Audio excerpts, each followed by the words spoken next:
بسم اللہ الرحمن الرحیم۔ السلام علیکم دوستو، امید کرتا ہوں کہ آپ سب لوگ خیریت سے ہوں گے۔ جو لوگ پاکستان میں موجود ہیں یا انڈیا میں ہیں یا کسی اور کنٹری میں ہیں، وہ اس وقت سعودی عربیہ جانا چاہتے ہیں، یا پھر کچھ پاکستانی بھائی ہمارے سعودی عربیہ میں موجود ہیں اور وہ پاکستان آنا چاہتے ہیں، تو ان کے لیے بری نیوز یہ ہے کہ سعودی عربیہ نے 2 ہفتوں کے لیے اپنی جو سفری پابندی ہے وہ عائد کر دی ہے۔ کوئی بھی بندہ نہ تو سعودی عربیہ میں انٹری حاصل کر سکتا ہے اور نہ ہی کوئی بندہ سعودی عربیہ سے نکل سکتا ہے 2 ہفتوں کے لیے۔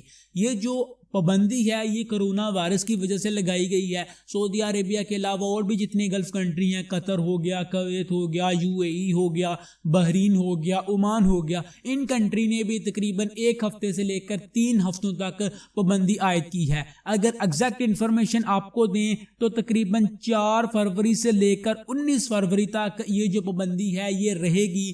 کم ہو سکتی ہے، زیادہ ہو سکتی ہے، ابھی تک اس کے بارے میں کوئی بھی انفارمیشن کنفرم نہیں ہے، لیکن کافی زیادہ جو سعودی عربیہ میں اخبارات ہیں ان کی رپورٹ کے مطابق اگر بات کریں تو 4 فروری سے لے کر 19 فروری تک سعودی عربیہ، UAE، عمان اور جتنے بھی اور گلف کنٹری ہیں ان کی جو فلائٹ ہیں وہ بند رہے گی۔ نہ ہی انٹری ملے گی آپ کو اور نہ ہی آپ کو ایگزیکٹ ملے گا سعودی عربیہ، عمان اور جتنے بھی گلف کنٹری ہیں۔ تو یہ کرونا وائرس کی وجہ سے دوبارہ سے پابندی عائد کی گئی ہے۔